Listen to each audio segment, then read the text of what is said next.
Welcome to this video demonstration on creating a JWT, a JSON web token for the Pure Storage vSphere client plugin. My name is David Stamen. To begin, let's install the Pure Storage Pure One module from the Powershell gallery.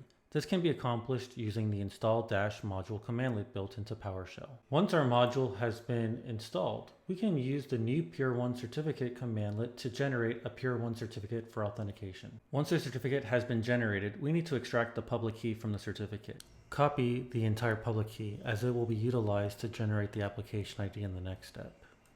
Next, let's navigate to Pure One and click on API registration. We will then need to click on Register Application, entering in a name, as well as pasting in our public key that we previously generated.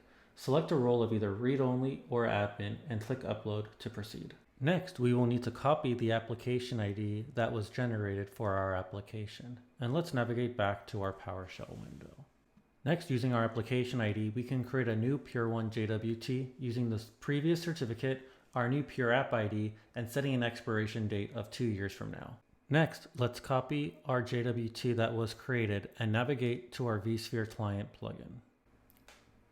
Let's navigate to Authenticate with Pure One, and it'll bring up a dialog where we can paste in our JSON web token. Click Authenticate to proceed.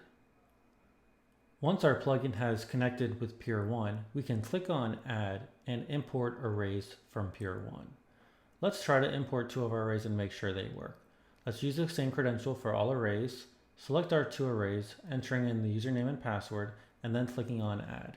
Here we can see the arrays were successfully registered. You can now see that our arrays are connected with Pure One as our Pure One tags have been imported into the Pure Storage vSphere client plugin.